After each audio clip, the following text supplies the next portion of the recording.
दोस्तों, एक चुने हुए सांसद पर जिन्हें जनता ने अपना प्रतिनिधि चुन करके संसद में भेजा है, उत्तराखंड पुलिस ने हरिद्वार के शंकराचार्य चौक पर लाठी डंडों से हमला कर दिया। उनके कपड़े फाड़ दिए गए, बंदूक की बट से प्रहार किए जाने का आरोप है। और यह सब इसलिए हुआ क्योंकि वो एक दलित परिवार से मिलने जा रहे थे जिनके बेटे की बर्बरता से हत्या कर दी गई। ये सांसद हैं नगीना से चुने गए चंद्रशेखर आजाद, जो आजाद समाज पार्टी के अध्यक्ष भी हैं। और सबसे बड़ा सवाल यह है कि एक चुने हुए जनप्रतिनिधि के साथ इस तरह का व्यवहार क्यों किया गया? क्या ये उनके दलित होने की सजा है या फिर वंचित तबकों की आवाज उठाने की सजा है? नमस्कार दोस्तों, आज की चर्चा बहुत महत्वपूर्ण है क्योंकि ये सिर्फ एक राजनेता के साथ हुई घटना का मामला नहीं है। ये उस लोकतांत्रिक व्यवस्था का मामला है जहां जनप्रतिनिधियों के साथ भी ऐसा व्यवहार किया जा रहा है। तो शुरुआत वहीं से करते हैं जहां से ये पूरी कहानी शुरू होती है। चंद्रशेखर आजाद, उत्तराखंड के टिहरी गढ़वाल में एक दलित युवक केतन की बहुत बेरहमी से हत्या की गई थी। इस हत्या का तरीका इतना क्रूर था कि सुनकर के रूह कांप जाती है। सांसद चंद्रशेखर ने अपने सोशल मीडिया पर खुद आकर के बताया कि पीड़ित परिवार के अनुसार युवक के गुप्तांग में कील ठोकी गई थी, उनके हाथों में कील ठोकी गई थी, उनके पैरों में कील ठोकी गई थी, उनके पूरे शरीर पर चोट के निशान थे। ये इंसानियत को शर्मसार करने वाली घटना थी। दोस्तों, जरा सोचिए कि एक मानव को इस तरह तड़पा करके मारा गया हो, उस पर क्या बीती होगी। उसके दर्द को शब्दों में बयां नहीं किया जा सकता। लेकिन इस घटना के बाद भी पीड़ित परिवार को न्याय मिलना तो दूर, उन्हें डर के माहौल में जीने को मजबूर किया जा रहा है। चंद्रशेखर आजाद का आरोप है कि जिन लोगों पर हत्या का आरोप है वो दबंग हैं और उनकी दबंगई इस स्तर पर है कि वो खुद ही पंचायत बैठा करके पीड़ित परिवार को डरा धमका रहे हैं। 100 टुकड़े करने की बात की जा रही है। और इस सब के बीच पुलिस प्रशासन कहां है? क्षेत्र के थानेदार कहां हैं? एसएचओ, सीओ यानी जो लोग कानून व्यवस्था के लिए जिम्मेदार हैं, वो आरोपी पक्ष का साथ देते हुए दिखाई दे रहे हैं।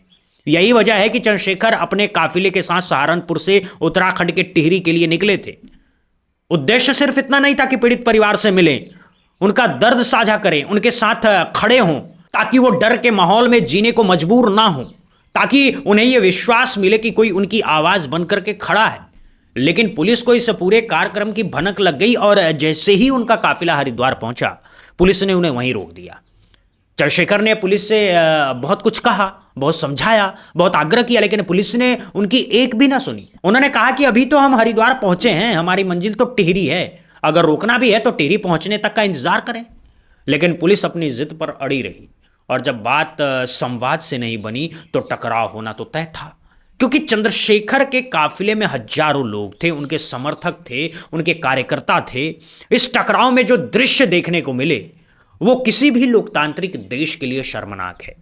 एक चुने हुए सांसद के कपड़े फाड़ दिए गए, उन पर लाठियां चलाई गई, उनके चेहरे पर वार किया गया, उनके सहयोगी नेताओं को भी पीटा गया। और ये सब उस सांसद के साथ हुआ जिसे जनता ने अपना प्रतिनिधि चुन करके भेजा है। हो सकता है कल इसके नेतृत्व में जो है प्रदेश चलाना पड़े, समय बलवान होता है, किसी को छोटा नहीं समझना चाहिए। मैं तो छोटा नहीं हूँ, इनको महक को इनको छोटा मत समझो, इकराम ये सबको छोटा मत समझो। ये लोकतंत्र है, एक एक आदमी वैल्यूबल होता है, एक आदमी एक वोट से सरकार गिर जाती है। हमने 3 लोगों के समर्थन पे 5 मंत्री प्रधान नथाने भी दे, सरकार देखी हमने, अपने पैर पे थे, मुख्यमंत्री भी नहीं कह पाता तुम कुछ। ऐसा मत करो, आपको और हमें यही जिनके होते वहां इस तरह की पंचायतें हो रही हैं और हमारे लोगों को डराया धमकाया जा रहा है और 100 टुकड़े करने की बात की जा रही है, जब भय का माहौल बनाया जा रहा है। उनमें से एक अधिकारी कुर्सी पर नहीं होता। मैं आपको वचन दे कहता हूँ इस बात को, अगर आज हमारे हाथ में उनको पता लगता किस तरह से अपराधियों का साथ दिया जाता है। अब सोचो क्या बीती होगी इस पर, जिसके गुप्तांग में कील ठोक दी गई, जैसा परिवार ने बताया, जिसके हाथ में कील ठोक दी गई, जिसके पैर में कील ठोक दी, कितने दर्द से सताया गया हो, किस तरह मारा गया हो उस बच्चे को, किस तरह उसके पूरे बदन पे चोट के निशान थे, किस तरह तड़पाया गया होगा। एक भाई होने के नाते मेरा दिल कहता है कि उसके न्याय की लड़ाई को और ताकत से लड़नी चाहिए। अगर परसों 30 तारीख को पुलिस अपने वादे से मुकरी तो मैं विश्वास दिलाता हूं कि फिर ऐसा आंदोलन होगा उत्तराखंड में जिसकी कल्पना सरकार ने नहीं की। मैंने कल भी जरा सुनिए, सांसद की बात में जो दर्द है, जो आक्रोश है, जो सवाल है, वो हम सबको सोचने पर मजबूर करता है। वो कह रहे हैं कि क्या हम आतंकवादी हैं, क्या हम नक्सलवादी हैं, क्या एक चुने हुए जनप्रतिनिधि के साथ इस तरह का व्यवहार किया जा सकता है? ये सवाल बहुत बड़ा है और इसका जवाब हर उस व्यक्ति को देना चाहिए जो लोकतंत्र में विश्वास रखता है। अब एक महत्वपूर्ण बात यह है कि चंद्रशेखर के साथ खानपुर के विधायक उमेश कुमार भी थे। जब पुलिस उन्हें बार बार रोकने की कोशिश कर रही थी तो चंद्रशेखर ने एक बहुत महत्वपूर्ण बात कही। उन्होंने कहा कि किसी को छोटा मत समझो, समय का पहिया घूमता रहता है। जिसे आज विधायक समझ रहे हो कल मुख्यमंत्री भी बन सकता है। उन्होंने ये भी कहा कि लोकतंत्र में हर व्यक्ति का अपना महत्व है, हर एक वोट कीमती होता है, कभी कभी एक वोट से सरकारें भी गिर जाती है। उन्होंने ये भी याद दिला दिया कि कैसे कुछ लोगों के समर्थन पर मुख्यमंत्री बने हुए लोग खुद को मुख्यमंत्री कहने तक से कतराते हैं। ये बात बहुत महत्वपूर्ण है क्योंकि ये बताती है कि लोकतंत्र में सत्ता का अस्थायी होना असंभव है। आज जो सत्ता है कल विपक्ष में हो सकता है, आज जो छोटा दिखता है कल बड़ा बन सकता है। इसीलिए हर व्यक्ति का सम्मान करना बहुत जरूरी है, चाहे वो किसी भी पद पर हो, चाहे वो किसी भी पार्टी में हो, चाहे वो किसी भी समुदाय से हो। दोस्तों, अब बात करते हैं उस हत्याकांड की जिसकी वजह से यह पूरा घटनाक्रम हुआ। टिहरी गढ़वाल में जिस दलित युवक केतन की हत्या हुई थी उसके साथ जो किया गया उसका विवरण ही दिल को दहला देने वाला है। सांसद चंद्रशेखर ने जो जानकारी पीड़ित परिवार से लेकर के साझा की वो किसी भी संवेदनशील व्यक्ति को आहत कर सकती है। इस घटना के बाद आरोपी पक्ष का दबाव इतना है कि पीड़ित परिवार खुलकर के अपनी बात भी नहीं रख पा रहा है। क्षेत्र में पंचायतें बैठाई जा रही है, धमकियां दी जा रही है और सबसे चिंताजनक बात यह है कि पुलिस प्रशासन इस पर मूक दर्शक बना बैठा है। सांसद चंद्रशेखर ने सीधे तौर पर कहा कि जिन क्षेत्रीय अधिकारियों के सामने यह सब हो रहा है उन्हें कुर्सी पर रहने का कोई अधिकार नहीं है, उन्हें तुरंत हटाया जाना चाहिए। उन्होंने यह भी मांग रखी कि इस पूरे मामले की सीबीआई जांच की जाए क्योंकि स्थानीय पुलिस पर उन्हें भरोसा नहीं रहा है। जब बात इस तरह की हो जाए कि स्थानीय पुलिस पर भरोसा न रहे तो यह व्यवस्था की बहुत बड़ी विफलता है, क्योंकि किसी भी राज्य की पहली जिम्मेदारी है कि वो अपने नागरिकों को सुरक्षा दे, उन्हें न्याय दे, उन्हें विश्वास दिलाए कि वो सुरक्षित हैं। लेकिन जब पुलिस खुद ही पीड़ित परिवार से दूरी बनाए रखे, जब वो आरोपी पक्ष के साथ खड़ी दिखाई दे, तो ये सिर्फ एक केस की विफलता नहीं होती, ये पूरे तंत्र की विफलता होती है। दोस्तों, अब बात करते हैं उस समझौते की जो आखिर में हुआ। चंद्रशेखर ने पुलिस को कई विकल्प दिए। उन्होंने कहा कि अगर आज दिक्कत है तो कल ले चलो, अगर आज दिक्कत है तो परसों ले चलो, अगर पूरा काफिला नहीं जाने देते हो तो 10-15 लोगों के साथ ले चलो, अगर वहां जाना मुश्किल है तो परिवार को ही कहीं बीच रास्ते पर बुला लो। यानी हर तरह का समझौता करने को वो तैयार थे। बस मकसद यही था कि किसी तरह पीड़ित परिवार से मिलकर के उन्हें ढाढ़स बंधाया जा सके, उनका दर्द साझा किया जा सके, उन्हें यह विश्वास दिलाया जा सके कि वो अकेले नहीं है। लेकिन जब उन्होंने पीड़ित परिवार से फोन पर बात की तो परिवार ने कहा कि अगर आज आपको रोक दिया गया तो हम कल पलायन कर जाएंगे, क्योंकि यहां हमारी जान को खतरा है। ये बात कितनी मार्मिक है। एक परिवार जिसने अपने बेटे को इतनी बेरहमी से खोया है, वो अब अपना घर बार छोड़ करके पलायन करने को मजबूर है क्योंकि उन्हें अपनी जान का खतरा महसूस हो रहा है। अंत में बहुत खींचतान के बाद यह तय हुआ कि चंद्रशेखर 30 तारीख को पीड़ित परिवार से मिलने जाएंगे। यह आश्वासन वरिष्ठ पुलिस अधिकारियों ने दिया और चंद्रशेखर ने इस आश्वासन को स्वीकार करते हुए कहा कि वो संविधान और कानून को मानने वाले लोग हैं, इसीलिए वो विश्वास करके यहां से लौट रहे। लेकिन उन्होंने यह भी स्पष्ट कर दिया कि अगर पुलिस अपने वादे से मुकरी तो उसका अंजाम भी पुलिस को ही भुगतना पड़ेगा। उन्होंने राजनीतिक सत्ता के महत्व पर जोर दिया। उन्होंने बाबा साहब भीमराव अंबेडकर का जिक्र करते हुए कहा कि राजनीतिक सत्ता वो चाबी है जिसके द्वारा कोई भी समाज अपनी सारी समस्याओं का समाधान कर सकता है। बाबा साहब ने जनता को वोट का अधिकार इसलिए दिलाया था कि ताकि वो अपने अधिकारों को राजपाट के द्वारा हासिल कर सके। चंद्रशेखर के इस अनुभव से एक बहुत बड़ा सवाल खड़ा होता है, क्या लोकतंत्र में किसी प्रतिनिधि के साथ ऐसा व्यवहार उचित है? क्या किसी और सांसद के साथ ऐसा हो सकता था? क्या ये उनके दलित समुदाय से आने की सजा है? क्या ये वंचित तबकों की आवाज उठाने की सजा है? इन सवालों के जवाब हर नागरिक को अपने भीतर ढूंढना चाहिए। चंद्रशेखर ने एक बहुत महत्वपूर्ण बात, उन्होंने यह भी कहा कि वो राजनीतिक से ज्यादा सामाजिक व्यक्ति हैं। अपने लोगों के साथ अन्याय देख करके उनसे रहा नहीं जाता है और इसी दर्द में वो कई बार सुरक्षा के मानकों को भी पार कर जाते हैं। अपनी सेहत की भी परवाह नहीं करते, लेकिन ये उनकी ताकत भी है और कमजोरी भी है। हमेशा आपके साथ हमारे लिए राजनीति, क्योंकि बाबा साहब अम्बेडकर ने कहा कि political power is the master की, और राजनीतिक सत्ता वो चाबी है जिसके द्वारा आप अपनी सारी परेशानियों का हल कर सकते हैं। और इसलिए उन्होंने आपको वोट का अधिकार दिलाया कि जिन लोग जो अधिकार आपको अब तक नहीं मिले वो राजकाज बना के आप ले लोगे।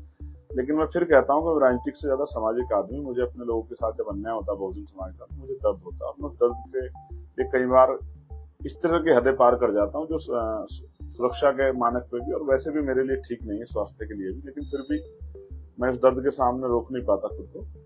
ये मेरी शक्ति भी है, मेरी कमजोरी भी, आप इसको कह सकते हैं। लेकिन मैं राजनीतिक सत्ता इसलिए तैयार करना चाहता हूँ, अपने हाथों में चाहता हूँ, जिससे कि इस तरह का अन्याय कभी होना। सोचो अगर आज राजनीतिक सत्ता हमारे हाथ में होती, उत्तराखंड में हमारे 4, 5, 6 एमएलए भी होते तो आज आदमी होती तो आज वो। उन्होंने एक बहुत महत्वपूर्ण कल्पना सामने रखी। उन्होंने कहा कि अगर आज उत्तराखंड में उनके 4-5 विधायक होते तो विधानसभा को वो चलने नहीं देते, मुख्यमंत्री से जवाब मांगते, डीजीपी और मुख्य सचिव का घेराव करते, और जो डीएम और एसएसपी इस मामले में लापरवाही दिखा रही है वो सब सस्पेंड होकर के घर बैठ जाते। ये बात बहुत महत्वपूर्ण है क्योंकि ये दिखाती है कि राजनीतिक सत्ता के बिना सिर्फ आंदोलन और आवाज उठाने से व्यवस्था नहीं बदलती। बदलाव के लिए सत्ता जरूरी है और सत्ता तब आती है जब वंचित तबके एकजुट होकर के अपने अधिकारों के लिए वोट का इस्तेमाल करते हैं। चंद्रशेखर ने अपने समर्थकों से कहा कि कपड़े फाड़ने को अपमान मत समझना। जब समाज की लड़ाई लड़ी जाती है तो इस तरह की खींचातानी होती है। सत्ता के खिलाफ लड़ने वालों का मनोबल तोड़ने की कोशिश हमेशा की जाती है, इसलिए हिम्मत बनाए रखना जरूरी है। उन्होंने कहा कि वो उन कुर्सियों को तोड़ देंगे जिन पर बैठ करके वंचित तबकों के साथ अन्याय किया जा रहा है, और जब उन कुर्सियों पर वंचित समुदाय का व्यक्ति बैठेगा तो रोजगार, सम्मान और सुरक्षा की सबकी गारंटी होगी। ये बात बहुत प्रेरणादायक है क्योंकि ये दिखाती है कि राजनीतिक संघर्ष का मकसद सिर्फ सत्ता हासिल करना नहीं है, बल्कि एक ऐसी व्यवस्था बनाना है जिसमें हर नागरिक को बराबरी का अधिकार मिले, हर व्यक्ति की गरिमा सुरक्षित रहे, हर परिवार का सम्मान के साथ जी सके। अब बात करते हैं इस पूरे घटनाक्रम के व्यापक मायने की। सबसे पहली बात यह है कि चुने हुए सांसद के साथ इस तरह का व्यवहार लोकतंत्र पर सीधा हमला है। संविधान ने हर सांसद को कुछ विशेष अधिकार दिए हैं, उन्हें संरक्षण दिया है ताकि वो बिना किसी डर के अपने मतदाताओं की आवाज उठा सके। लेकिन जब उसी सांसद के साथ सड़क पर लाठियां चले, कपड़े फाड़े जाएं, तो यह संविधान का अपमान है, यह लोकतंत्र की भावना का अपमान है। और दूसरी बात यह है कि वंचित समुदायों के नेताओं के साथ अक्सर इस तरह का व्यवहार होता दिखता है। यह एक पैटर्न है जो बार बार नजर आता है। जब भी कोई दलित या वंचित नेता अपने समुदाय की आवाज उठाने के लिए आगे आता है तो उसे अलग अलग तरीकों से रोकने की कोशिश की जाती है। उसकी रैलियों पर पाबंदियां लगा दी जाती है, उसके दौरों को रोक दिया जाता है, और कभी कभी सीधे शारीरिक हिंसा की भी बातें सामने आने लगती है। यह बहुत चिंताजनक है क्योंकि यह दिखाता है कि सत्ता और संसाधनों पर कब्जा रखने वाले लोग वंचित समुदायों की राजनीति चेतना से कितना घबराते हैं। तीसरी बात यह है कि पीड़ित परिवारों के साथ खड़े होने का अधिकार हर नागरिक का है, चाहे वो आम व्यक्ति हो या जनप्रतिनिधि हो। अगर किसी के साथ अन्याय हुआ है तो उसके साथ खड़े होने की आजादी संविधान देता है, और इस आजादी पर पुलिसिया हस्तक्षेप करना सरासर गलत है। चौथी बात यह है कि पुलिस प्रशासन की भूमिका पर गंभीर सवाल खड़े होते हैं। अगर हत्या जैसी जघन्य घटना के बाद भी पीड़ित परिवार को सुरक्षा देने के बजाय आरोपी पक्ष को खुली छूट दी जाए, अगर पुलिस खुद डर का माहौल बनाने में परोक्ष रूप से सहयोग करे, तो यह व्यवस्था की पूर्ण विफलता है, और इस विफलता के लिए जिम्मेदार अधिकारियों पर कार्रवाई होनी चाहिए। हम बात कर रहे हैं, फिर मैंने उनको दूसरा वो दिया कि भाई अगर आज दिक्कत है, वो कह रहे आज संडे है, थोड़ा माहौल गर्म है, तो कल ले चलो, परसों ले चलो। ये भी बात मैंने उनके सामने रखी, और मैंने ये कहा कि परिवार से कहीं मुलाकात करा दो, ये भी आप तय कर लो। जरूरी नहीं वहां जाना, पर आप आधे रास्ते बुला के, लेकिन परिवार इतने डर के साए में परिवार वहां से निकलना नहीं चाहता। लेकिन जब मैंने परिवार से बात की तो परिवार ने कहा कि भैया अगर आज आपको आने से रोक दिया इन्होंने तो हम यहाँ कल पलायन कर जाएंगे यहाँ से, क्योंकि हमारी जान खतरे में। तो मैंने उनको कहा पलायन मत करना, मुझे एक दिन का समय हो दो। और अंत बहुत धक्का मुक्की और तमाम तरह की पीड़ाओं के बाद ये तय हुआ कि 30 तारीख को हम लोग वहां उस परिवार से मिलने के लिए जाएंगे। ये सीनियर अधिकारियों ने आश्वासन दिया,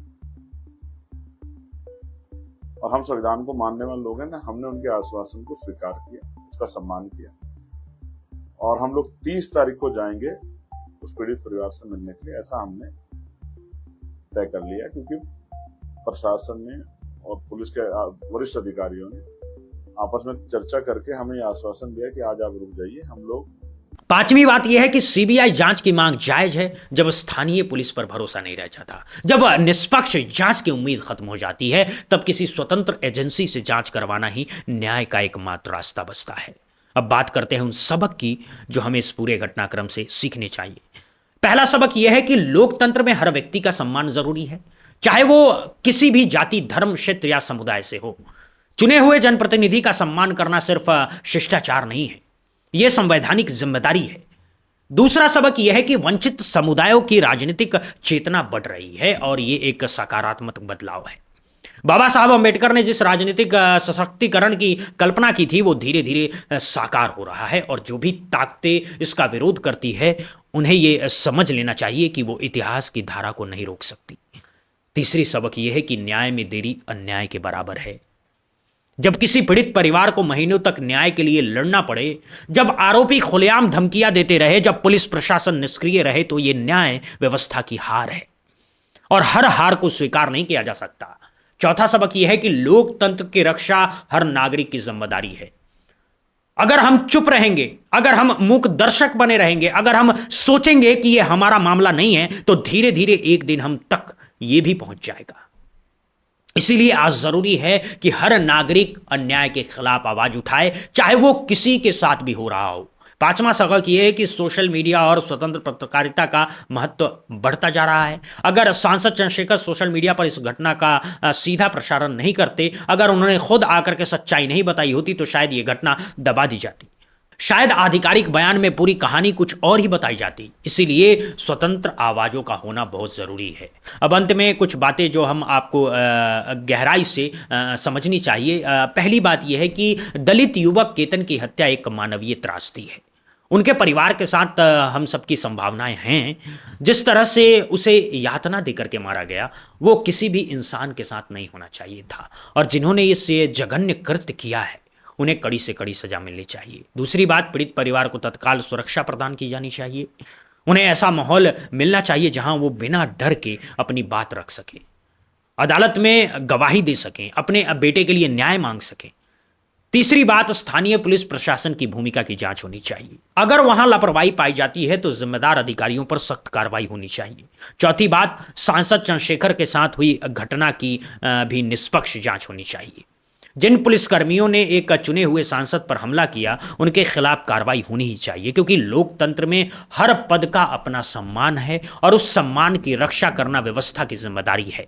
पांचवी और सबसे महत्वपूर्ण बात, हम सबको एक ऐसा समाज बनाने की दिशा में काम करना चाहिए जहां जाति, धर्म, क्षेत्र के आधार पर भेदभाव न हो, जहां हर व्यक्ति को बराबरी का अधिकार मिले, जहां हर बच्चों को सुरक्षित बचपन मिले, जहां हर परिवार सम्मान के साथ जी सके। यही बाबा साहब अंबेडकर का सपना था, यही संविधान की भावना थी और यही असली भारत है। तो दोस्तों, आज की ये बात यही समाप्त करता हूं, लेकिन कुछ सवाल आपके सामने छोड़ करके जाते हैं। क्या आपको लगता है कि एक चुने हुए सांसद के साथ इस तरह का व्यवहार उचित है? क्या आपको लगता है कि किसी और सांसद के साथ भी ऐसा हो सकता है? क्या आपको लगता है कि यह दलित होने की या वंचितों की आवाज उठाने की सजा है? क्या आपको लगता है कि टिहरी हत्याकांड की सीबीआई जांच होनी चाहिए? क्या आपको लगता है कि पीड़ित परिवार को सुरक्षा और न्याय मिलना चाहिए?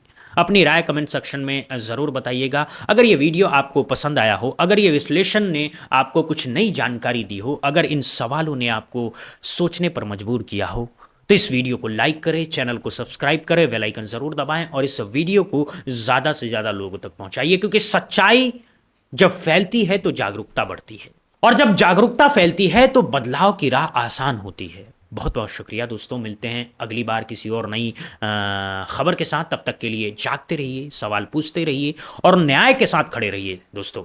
जय हिंद, जय भारत।